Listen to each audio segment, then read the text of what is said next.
Give up? No, that's not in me. It's not in my DNA. Will I lose everything? Yeah.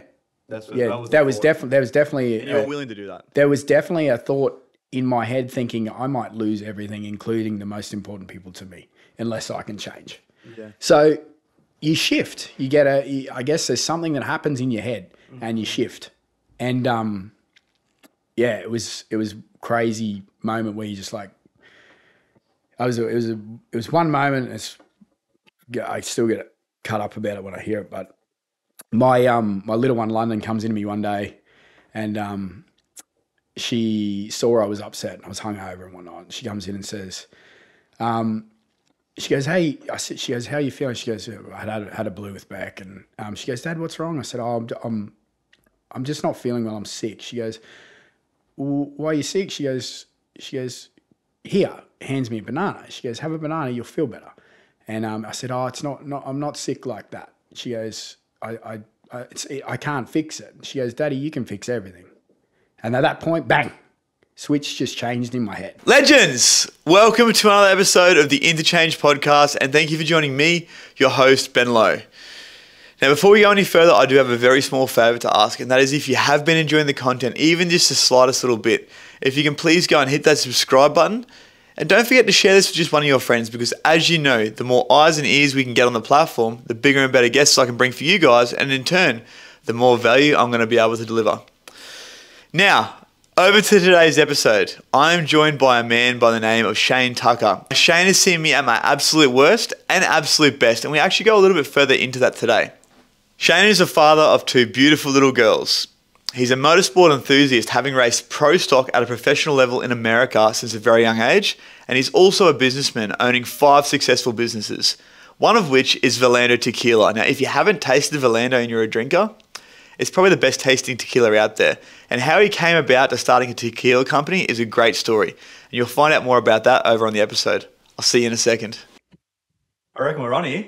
We're ready. Let's go. Shane, how are you, brother? Good, bro. Good to see you again, Thanks man. for coming for a yarn on the Interchange Podcast. And yeah, it is good to see you again. I think last time I seen you, things were very different, especially for myself.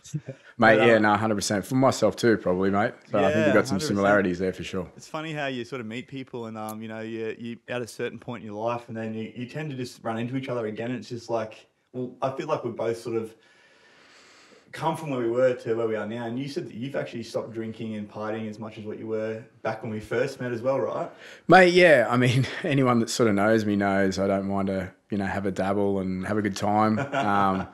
It leads me into probably some pretty unfortunate circumstances sometimes, and sometimes I've had some of the best times of my life. But I guess where I'm at with my life at the moment, mate, I've got kids, and it comes a point in your life where you probably need to start to grow up. So I just guess I start to appreciate things a little bit more and maybe prioritize stuff. I mean, it's always there, right? It's in us, it's in our DNA. But there's I think a demon there still. Yeah, exactly. Bro, you've seen the best and the worst of me, I feel. Yeah. Like, Look, literal worst. the same, bro. I've been there, and I think it's one of those things as you get older. I mean, you got your little fella, and you obviously want to be as fresh and a great role model for him, and I want to be the same for my girls, Yes, right? bro. So as you get older, I think you think to yourself, where do you want to put your priorities? And I think my priorities are leading, from the front and making sure that I'm the best possible human being I can be for them too. Yeah, most definitely, brother. Yeah. Most definitely. So it's a humbling experience, I guess, as you grow older, and you can only,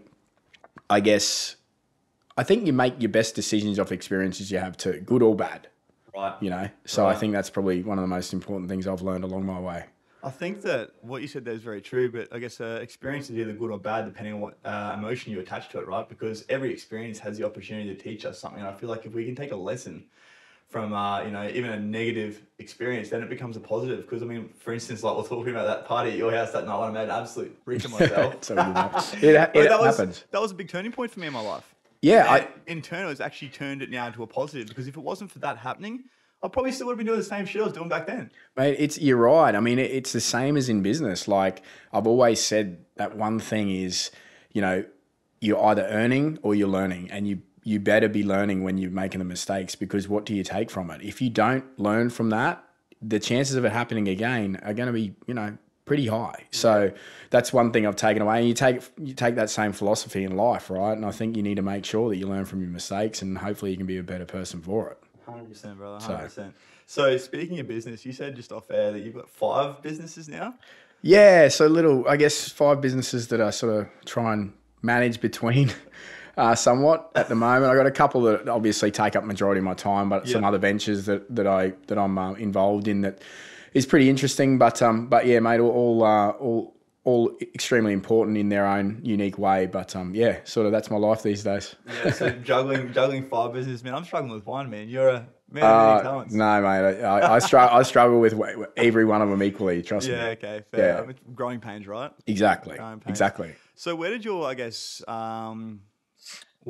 journey with business start for you? Were you raised in a family that was very business orientated? Like, what were mum and dad like? Funnily enough, no. So, my old man, he was flooring contractor, carpet layer, right? So always. My dad too. Really? Yeah, bro. No way. Yeah. We that's we crazy. Carpet man up in Browns Plains. Wow. Yeah. So I didn't know that. That's insane. So he laid carpet for a very long time, right? And as you know, it's taxing on the body. Bro, I did it from like 13 to like about 17, and I was like, fuck. Brutal. So as he's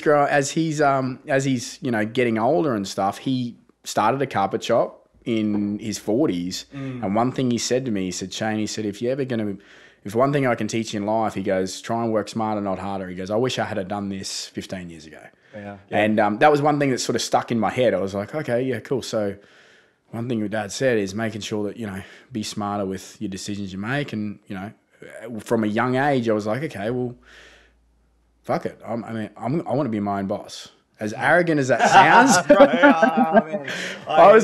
I was like, even at school, not that I wasn't a bad kid, but I was like, I was like, why am I here? Like, my end goal isn't to go to uni. My end goal is to provide for myself and make a business. And one day, I like the idea of owning some sort of brand and seeing that brand develop and whatnot. And I think certainly the direction I went wasn't where I thought I would go, but I think it had the same outcome. It just took a lot longer to get there. Can you elaborate on that a little bit more? Yeah. So I guess straight out of high school, I had my first job at 14. I worked at KFC as a chef, and then I worked at McDonald's. Then I worked at City Beach, did the City Beach thing for a few years, Brothers Nielsen. And then when I was 18, I was like, okay, I need some real money. A friend of mine worked in the civil construction business, worked for a civil construction company as a labourer, probably for about a year and a bit. And I thought, no,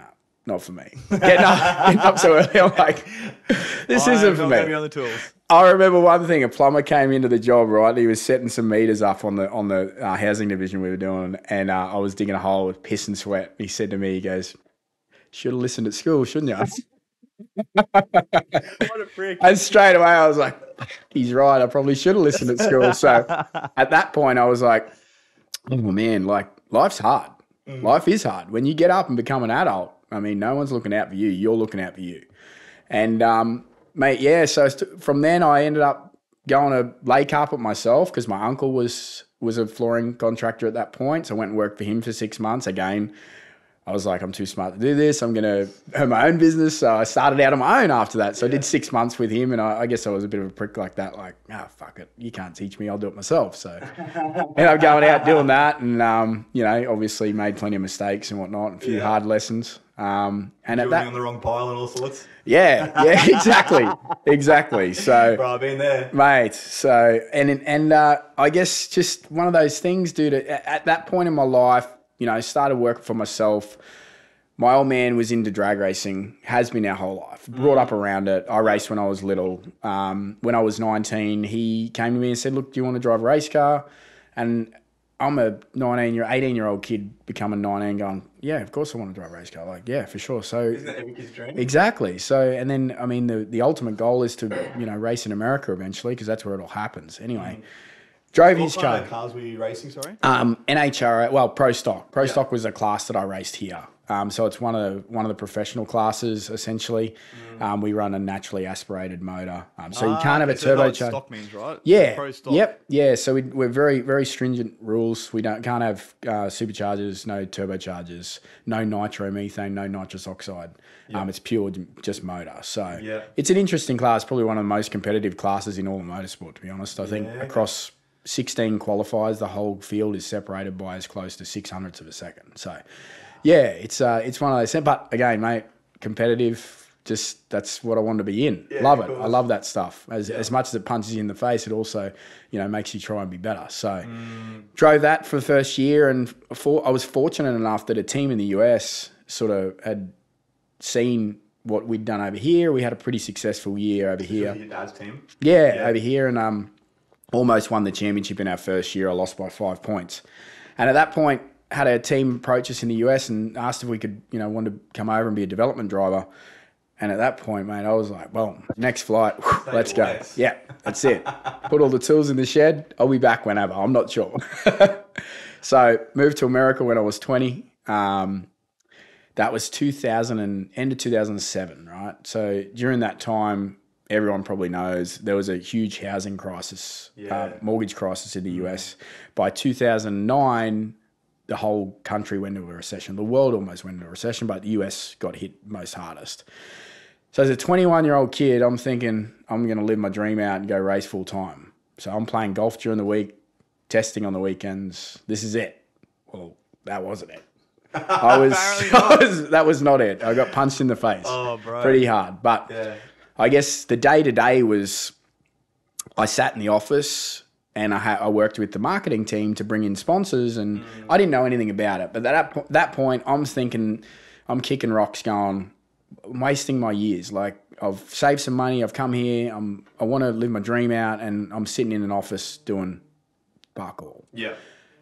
Unbeknownst to me, the tools I was learning along the way with business-to-business relationships, and I'm a graphic designer, so I do that sort of stuff too. So that was trade you got after school, obviously? I just sort of self-taught and then loved it. I love all that sort of shit, logos and designing stuff.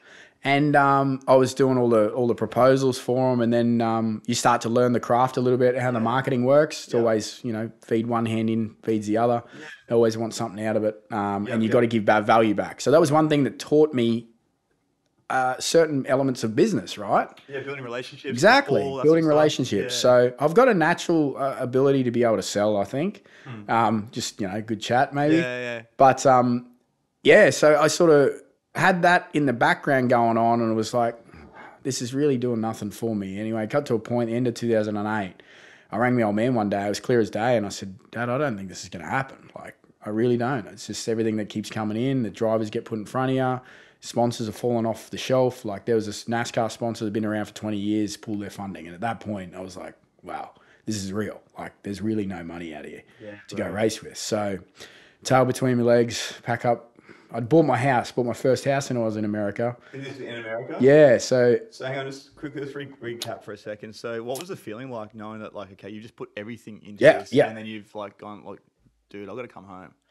So I bought my house in April of 2008, and sure as shit, the pricing dropped straight out. As soon as I lost 50, bang, off the nose of my house, the first house I bought, like, instantly. Never recovered it. 5 years later, still sold it, never recovered the money. Yeah.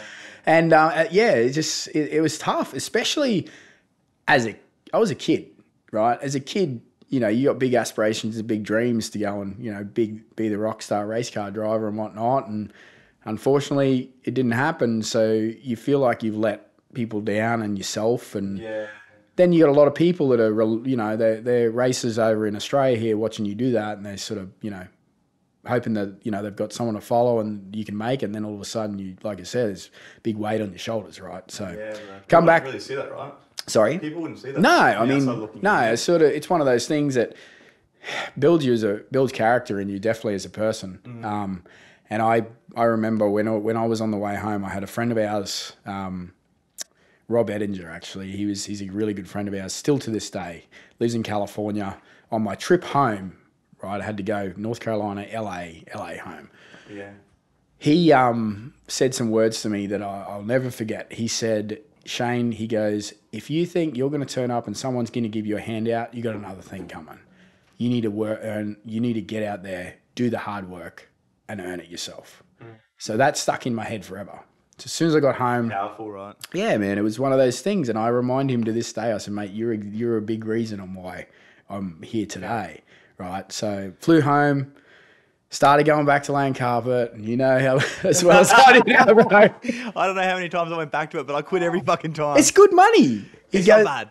It sucks on the body. Yeah. It's probably one of the most physical jobs, and no one knows this. Yeah, man. No one knows. Everyone's like, oh, bricklaying and everything else. Mate, carpet laying is one of the most physical jobs you can do. Bro, there was this dude, Les, right? He used to lay carpet for my dad. And Yep. he was like this old beat up dude, just like. And you're like, I don't want to be that. Man, like you're looking at him, he's driving this AU Falcon ute and like just lifting these fucking rolls of carpet himself, like onto the ute. I'm just thinking, man, you're out there laying by yourself. Like, how are you carting these things around? You're like 70, bro. Yep. You're like 70. They don't build people like that. He was probably 50. He just looks at Yeah, bro, legit.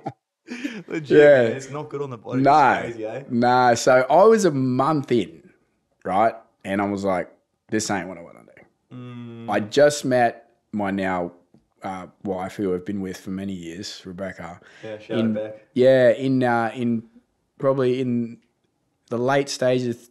Well, sorry, it was New Year's 2007-8, right? New Year's Day 2008, and so we did the back and forth thing for that year. Came back. I went and did That's when you guys met. It was New Year's. Yeah, in Australia. So I was on holidays. Oh, okay. Met her on New Year's Day. Yeah. Said, look, and as funnily enough, I wouldn't tell her what I did because I was driving a race car in America, but her ex was a racer here in Australia. I didn't know that. Okay. So it was sort of like there was a connection there. She was knew a little bit about racing. So anyway, I went back over there, did that. Green light, right? Hey, yeah. Light. If you met her, mate, she's one of a kind. Yeah. And top chick. yeah, totally. So went over there, very patient. We'll get back to that. Yeah, I've seen that firsthand. Yeah. So went back to US, spent my year out there, came home. She traveled over there, and she was going to do whatever I wanted to do. If I was there, she was going to be there. Yeah, cool. Came home. Anyway, get back to laying carpet. A month in, I'm like, this ain't for me. Went and had lunch with my dad one day at the office, and I said, I got to do something else. This is not for me. And he owned a sheet metal factory at that time. He'd sold his carpet shop, and he was in the sheet metal business, which isn't his forte or his craft. He just sort of bought it. He went into business with a friend of his who had saw an opportunity, and the other guy was very experienced in that industry, and Dad went in there and started a business, had a successful sheet metal factory. He had saw a particular material. It's called aluminium composite panel. Okay. And they were using it to sheet a lot of their trailers and stuff like that, and some builds that they were doing. Saw that, did a bit of research. He goes, I reckon you could probably, look at maybe selling this stuff to like the sign industry and automotive manufacturers, bus builders and stuff. So he's always sort of been a thinker. Yeah, definitely. So he's the hardest worker I know, hands down. Yeah. One of the smartest people you'll meet. He's just one of those guys. He puts me to shame. I can hardly hang a door, and this guy can build a house, plumb a house, wire it, everything. And it's just that age, right? I think that generation do. You can do everything. Everything. They run rings around us, right? Can you build a rocket? Yeah, 5 minutes. Yeah, hang on a minute. I'll look at it. I got one in the back. There's a rocket out the back. It's true. It's true. I always tell my girls, mate, you want any of your bikes fixed, mate, take them to your grandfather's. Yeah, 100%. He'll sort it right out, even if he doesn't want to. Yeah, exactly. Yeah.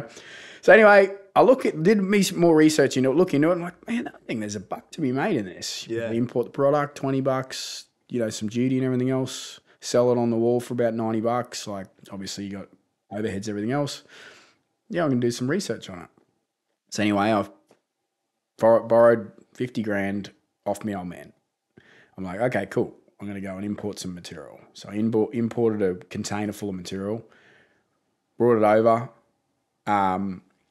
and when it landed, unloaded in the factory, rented a factory out at Yatala, unloaded in the factory, sat in the chair. It was like, fuck. What now? What do I do? What now? Yeah. This is it. Do I go and knock on doors? This is it. Like, what do you do, right? And this is April 1st, 2009. Oh, it gets better. April 1st, 2009. It gets better. Unbeknownst to me, Rebecca was pregnant. Wow. Unbeknownst to me at that point, right? So I've just started a business. with just me. No experience. I have no business experience. I've never done a business degree. All I know is I'm pretty good at maths. So I know that if I buy it for 20 and I got rent and everything else and sell it for 90, I just got to make sure I sell enough to make sure I can cover my overheads. Yeah, doing it right. Yeah. Right. So anyway, just pick up the phone, start dialing. Like that was it. Just on the phone, started ringing, got a website developed. Yeah. Did some corny video that I had on my website for the first year. How did you go talking to the camera the first time you spoke to camera? Like I said, I don't mind a chat. I don't know. I guess sometimes you might be a little apprehensive, but it's sort of, I don't know. I didn't mind it. I I'll show you my first Instagram videos from like way back when, bro. They're fucking great. Yeah. Look, yeah, I certainly want to get. I'm not going to get casted on anything, that's for sure. So, but So anyway, just started dialing and put ads out. Just did the old school way, right? We didn't have social media back then, so you're placing ads on Google and whatnot, and you're going down that route, and you're starting to learn everything. And okay, you got your counts to do. All right, you got invoices. So then you're filing your invoicing, and then there was no zero accounting or anything then. But I was doing everything. I was the sales guy. I was the delivery guy. I was all the hats. Yeah. You have to. I was a one-man band. So first year we did $80,000. I paid myself nothing. That's what the company turned over. Paid myself zero. Couldn't afford to do it. Used every savings you had to get there. Anyway, in my second year, I had a gentleman come to us.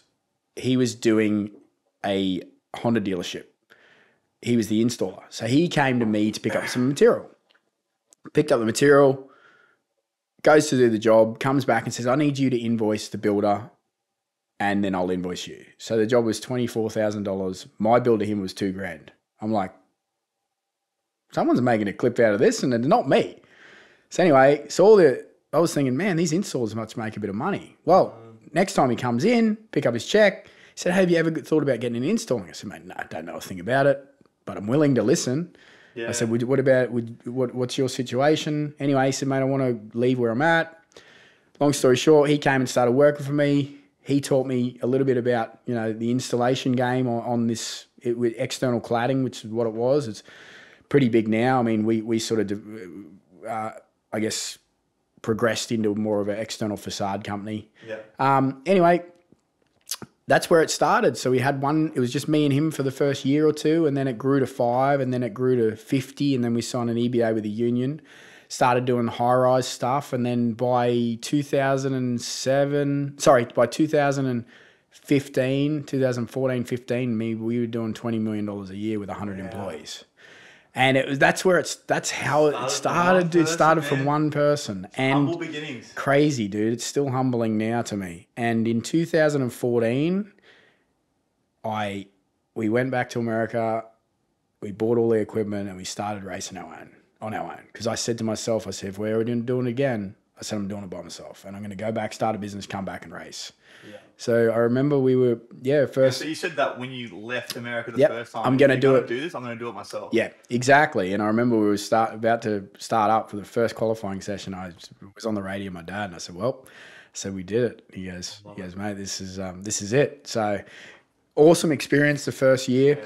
Yeah. And then one of the races in Indianapolis 2014 on the Monday, I had an email in our sales office, who's now my business partner, Jesse. And he said, hey, he goes, mate, this is an interesting one. He goes, you might want to take this. There's an architect firm. He said, Shane, if you're wondering if your sponsorships work, we can count this in the win column. I'm an architect in Dallas. I know exactly what you guys do.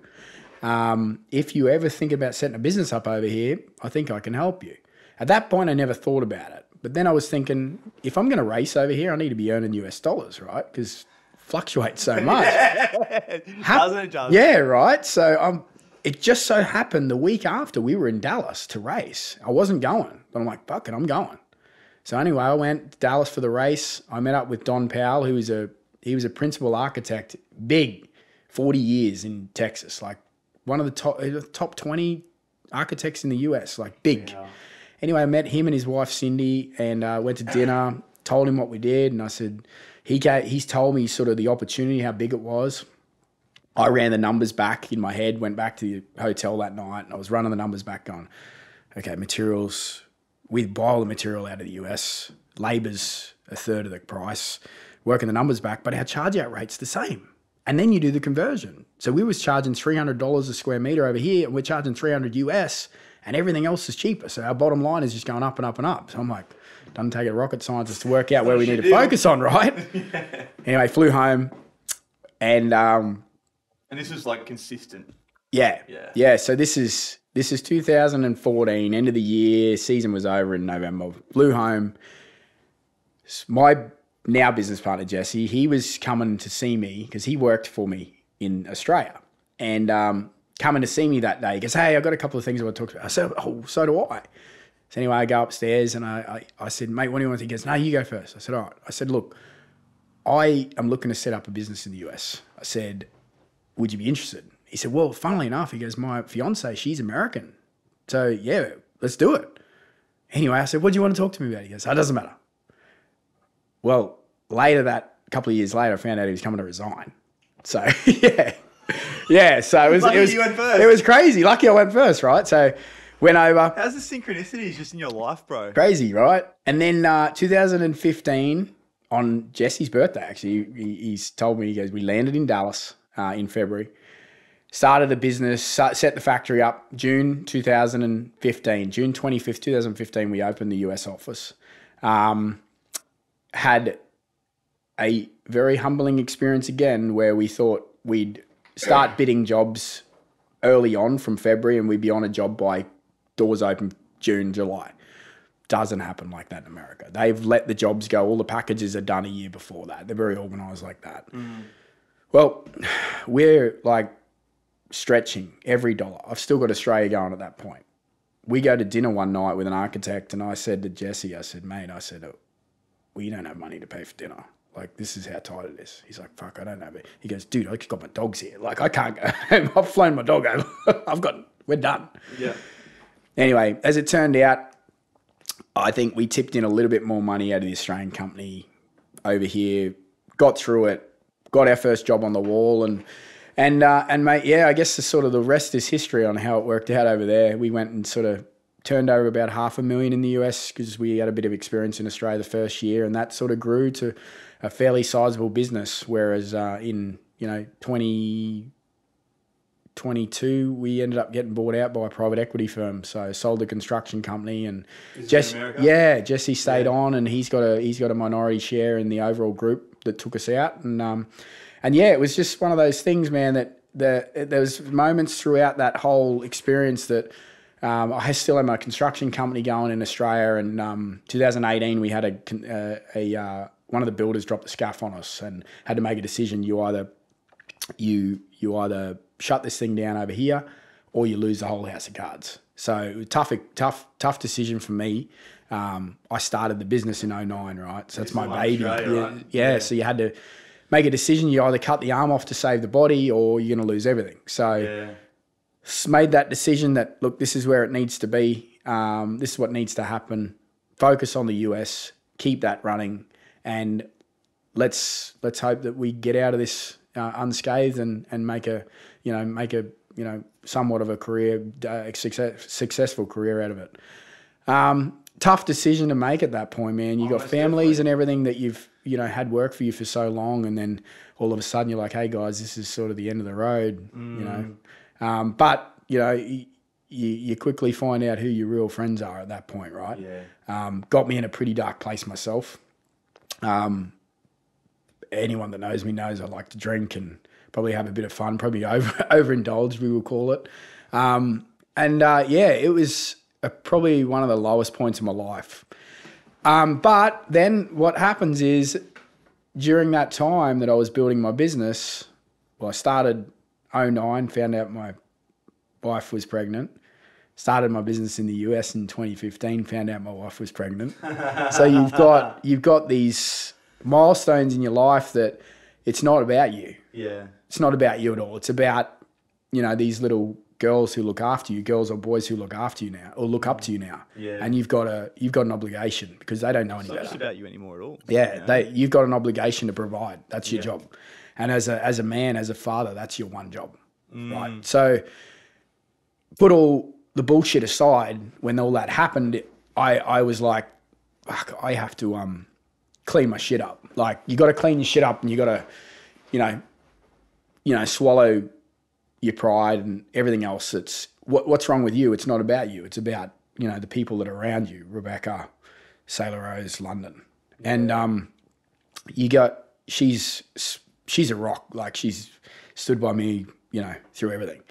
And you just have to sort of make a decision that, I'm going to take the high road here, or I'm probably going to lose everything, including them. And was there ever a moment there where you were, I guess, really stressing about that? Like, what was the darkest moment you said was, you were drinking a lot, you were under a lot of pressure. But was there ever a time where you thought, fuck, I'm going to give up? That was the turning point. That was a turning point that, right, my 3-year-old can see this. Then... This is crazy, right? Because kids don't get influenced to say you can't do this and you can't do that. If they're in the right environment, they're showing that you can do anything and anything. 100%, dude. And as adults, we get told you can't do this. This is what's going to happen. We start to believe that. Yep. And that's the thing, dude. And that's one thing that's super important and that I want everyone to know.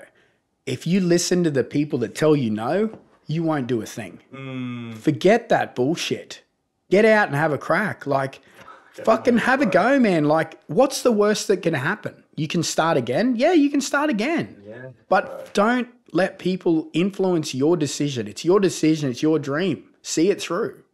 So it was one of those things that it's changed my whole mindset. I was like, well, if my 3-year-old can see this, there's a fucking big problem. And huge disconnect there, right? And I need to fix it. So I got off the piss, everything for 6 months and cleaned my act right up. And one of those, it's crazy that as things happen, as these things are happening, it's no coincidence that things are falling into place.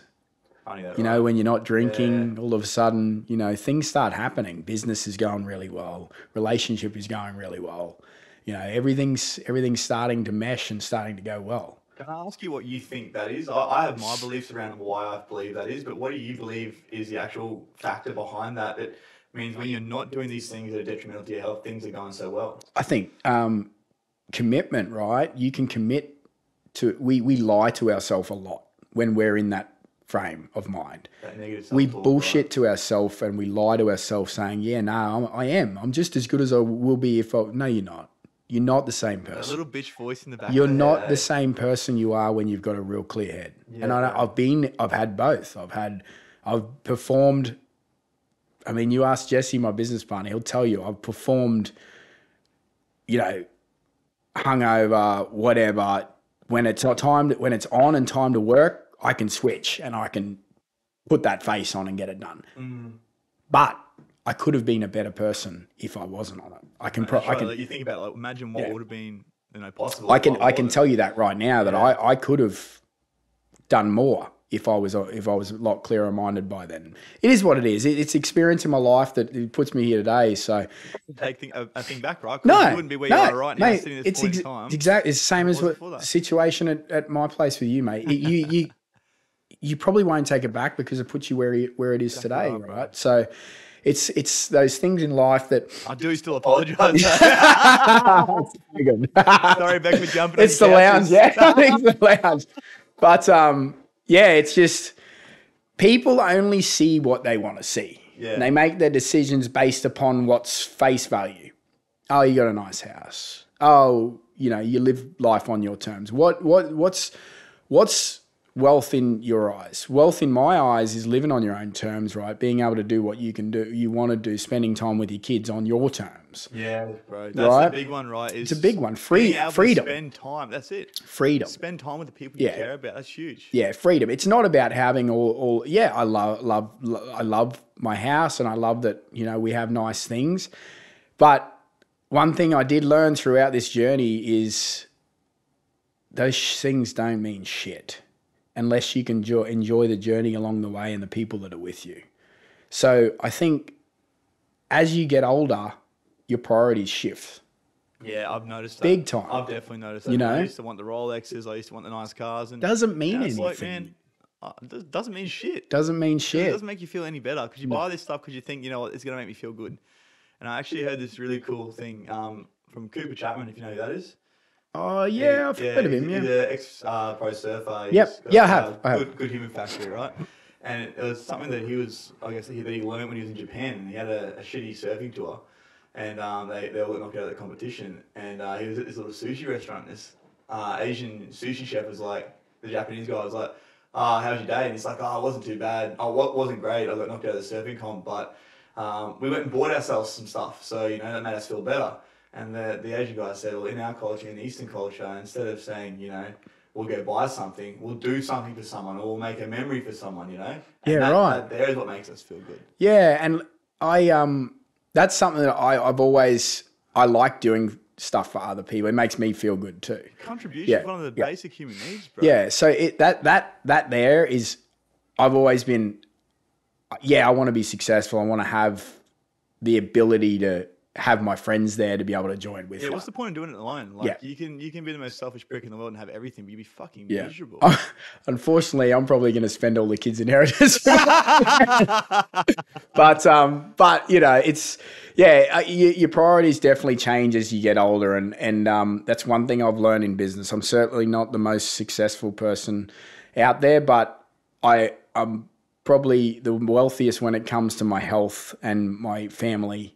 And those things that are important to me, I think that's where you put your priorities as you get older. But it comes down to priorities, right, and where you place your value.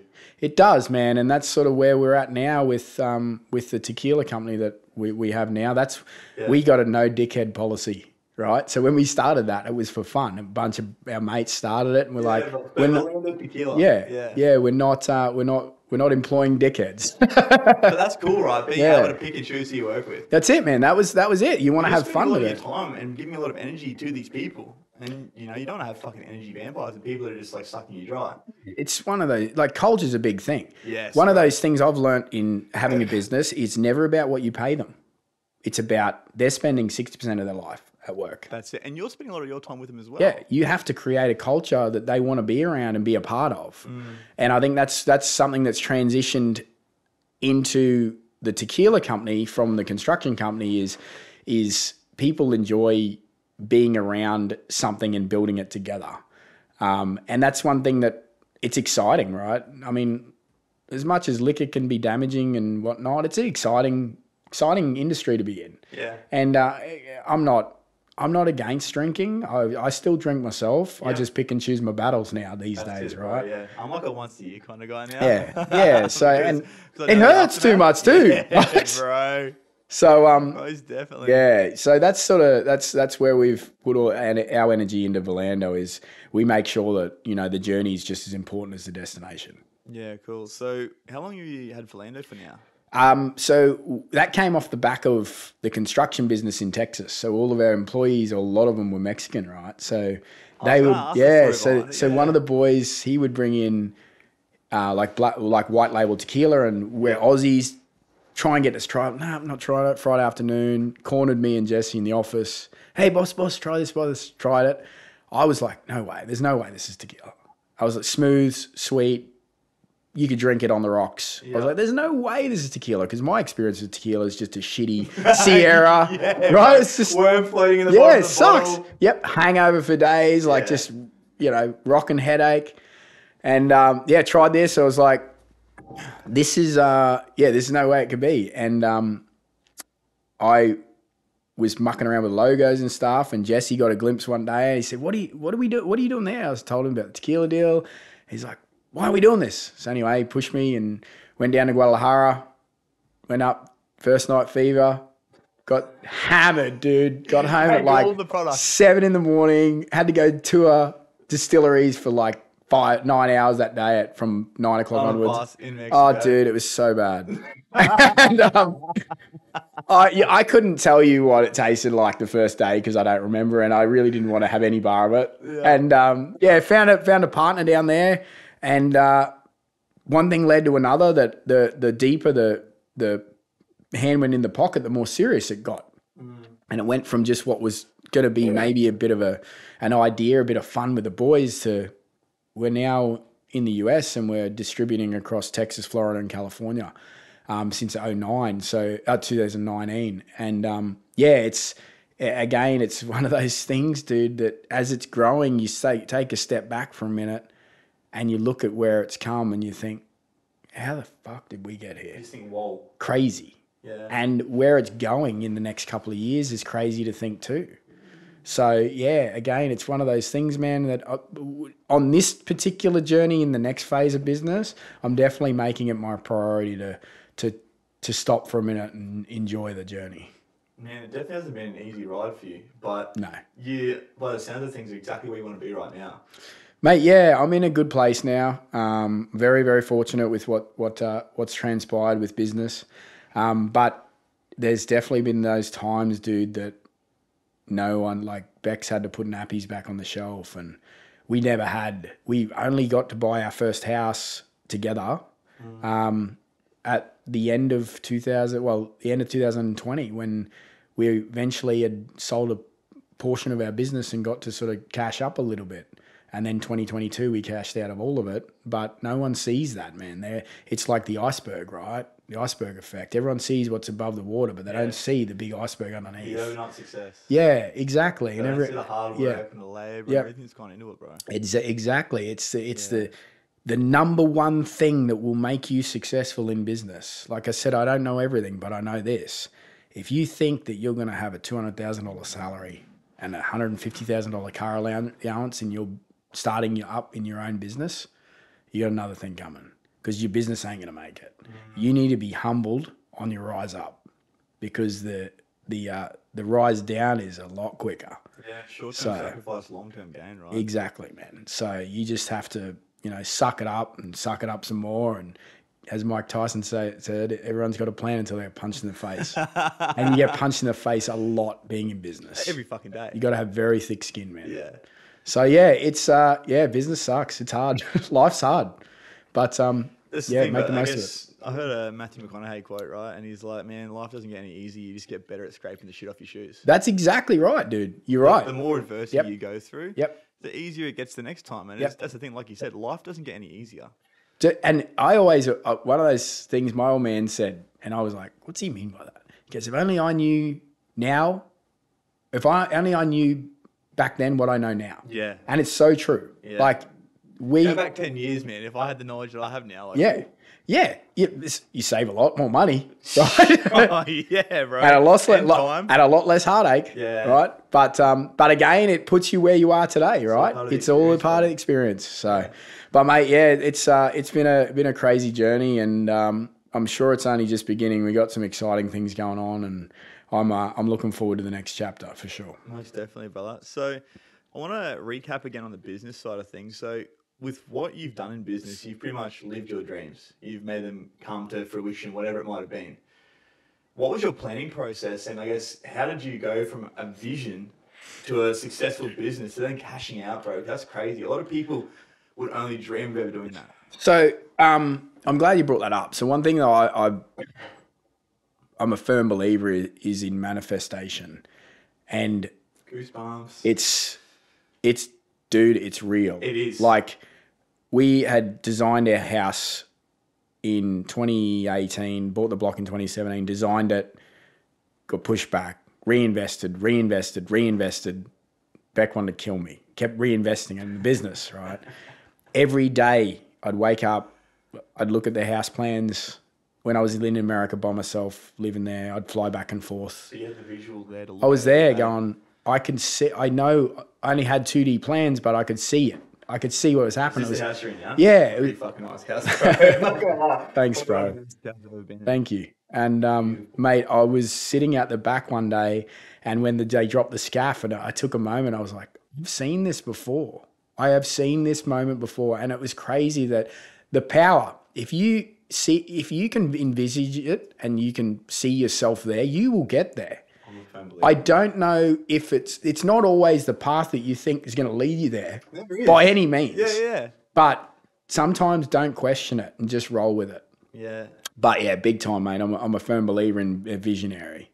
I think another thing as well is people think manifestation, there's no merit to that. But it's not just about the manifestation, it's about the actions you take and the choices you make, right? Definitely. I think a vision board is super important. Beck's big on that. She told me that when I see it on there on the wall, man. It's one of those things. When I first met her, she's very spiritual and stuff. I'm like, what's this shit? Were you spiritual? No, before you guys met? I wasn't. But I've become maybe a little bit more inquisitive about it as I get older, and probably a bit more of a believer now because I see it.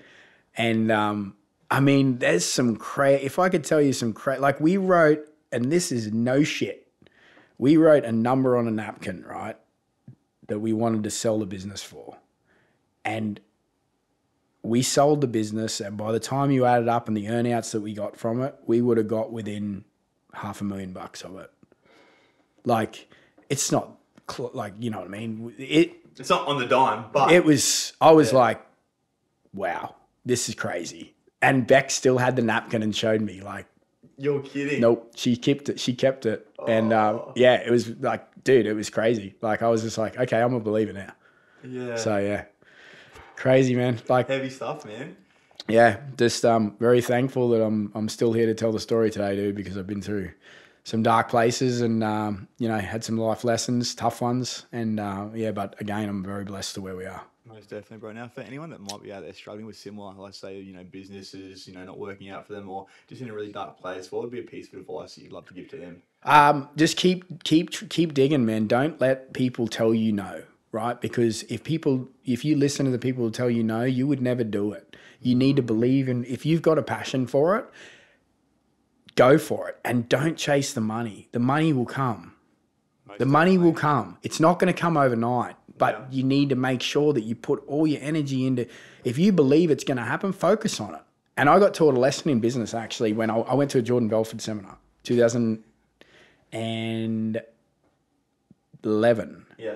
Well, it's going back a minute. Yeah, 2011 maybe? He's in Brisbane. Anyway, one thing he said, I was always, you know, look at it, the quick buck. Always want to look quick. Got my business, but where else can I make some money?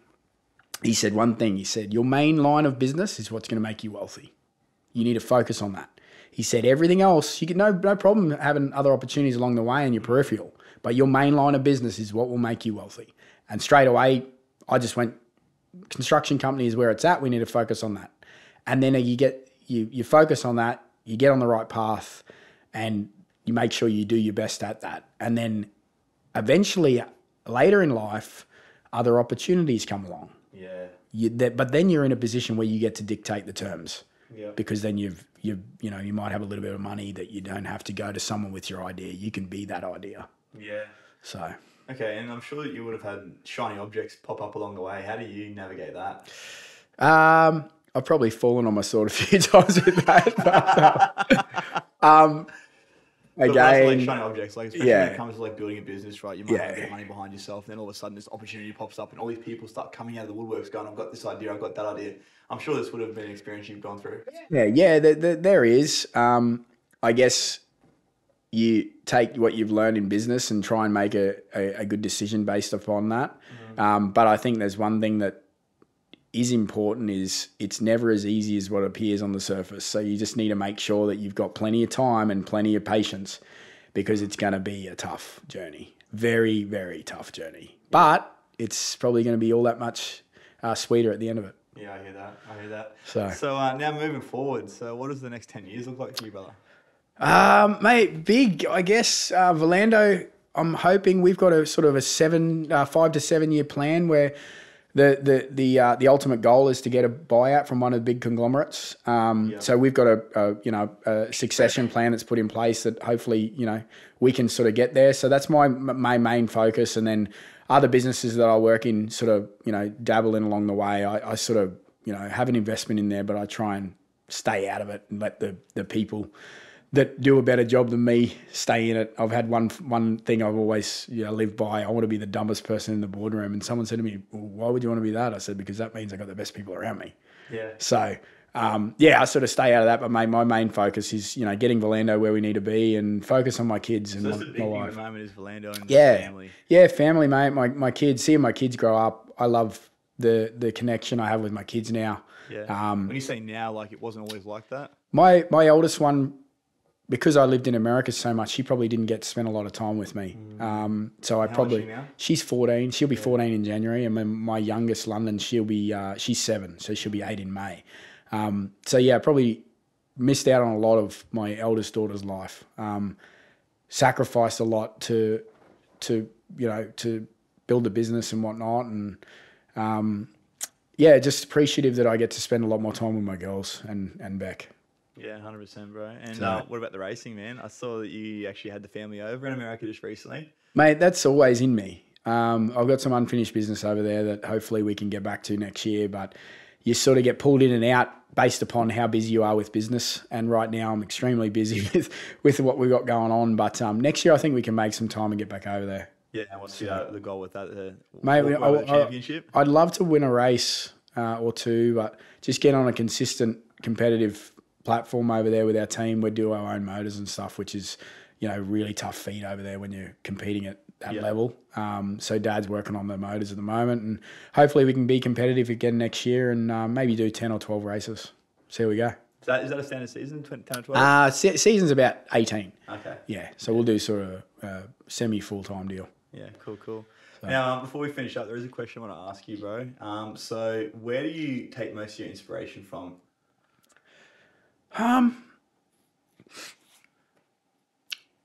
Where do you take most of your inspiration from? I think I love watching docos on people that are successful. And the one thing that Aussies are renowned for, and I fucking hate it, is they got tall poppy syndrome hard. I hate it, dude. Like they want to bring you down. As soon as they see someone successful, they just want to chop them at the knees. Yeah. And I've always been the opposite to that. If I see someone successful, I'm like, how do they do it? I want to learn. Tell me more. I want to, how do you get there?